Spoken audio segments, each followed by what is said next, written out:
ትራምፕና ኔታንያሁ በጋዛ የሰላም እቅድ ላይ ተስማሙ። የአሜሪካው ፕሬዝዳንት ዶናልድ ትራምፕ እና የእስራኤሉ ጠቅላይ ሚኒስትር ቤንያሚን ኔታንያሁ አዲስ የጋዛ የሰላም እቅድ በተመለከተም ስምምነት ላይ መድረሳቸው አስታወቁ። የሁለቱ መሪዎች እቅድ ወታደራዊ ኦፕሬሽኖች በአፋጣኝ እንዲቆሙ እንዲሁም ሐማስ በ72 ሰዓታት ውስጥ 20 እስራኤላውያን ታጋቾችና የሞቱ ታጋቾች አስክሬን እንዲያስረክብ ምክረ ሐሳብ አቅርበዋል። በምላሹም በመቶዎች የሚቆጠሩ የታገቱ የጋዛ ነዋሪዎች የሚለቀቁ ይሆናልም ብለዋል። መሪዎቹ በዋይት ሀውስ ውይይት ካደረጉ በኋላ በሰጡት መግለጫም ትራምፕ ለሰላም ታሪካዊ ቀን ሲሉ እቅዱን አሞካሽቷል። ሐማስ በሰላም እቅድ የማይስማማ ከሆነ ኔታንያሁ የጀመሩትን ሐማስን የማጥፋት ዘመቻ አሜሪካ እንደምትደግፍም አክለዋል።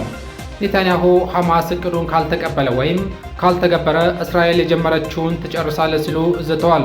በእስራኤል ይዞታ ስር የሚገኘውን ዌስት ባንክ የሚያስተዳድረውን የፍልስጤም አመራር ትራምፕ እያደረጉ ያሉትን ጥረት ቆራጥነት የተሞላውና እውነተኛ ነው ብሏል። የፍልስጤሙ ዋፋ የዜና ኤጀንሲ ላይ ባወጣው መግለጫም የፍልስጤም አስተዳደር በጋዛ ላይ የተከፈተውን ጦርነት ለማስቆም ከአሜሪካ ከቀጠናው አገራትና አጋሮቻቸው ጋር በጋራ ለመስራት አሁንም ቁርጠኛ ነን ሲሉ አቋሙን አስታውቋል። አስተዳደሩ ጦርነቱን ከማስቆም በተጨማሪ ወደ ጋዛ ሰብአዊ እርዳታ እንዲገባ እንዲሁም የታጋቾችና እስረኞች ልውውጥ እንዲካሄድ እንደሚሰራም ገልጿል።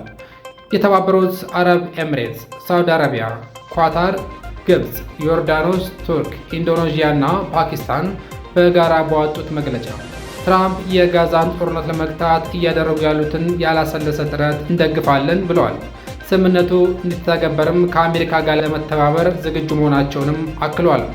የሰላም እቅዱ የሁለት ሀገራት መፍትሄ መስጠት እንዳለበትና ጋዛ ከዌስት ባንክ ጋር ተሳስራ የጠቅላላው የፍልስጤም አስተዳደር አካል መሆን እንዳለባትም አገራቱ ገልጿል።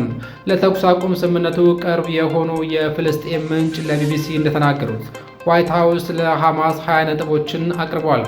ሐማስ ጋዛን ከዚህ በኋላ ማስተዳደር እንደማይችልና በጊዜ ሂደት ፍልስጤም እንደ ሀገር እንደምትመሰረት ጠቅሷል። የቀረበው የሰላም እቅድ የሚተገበር ከሆነም ወታደራዊ ኦፕሬሽኖች በአፋጣኝ የሚገቱ ይሆናል።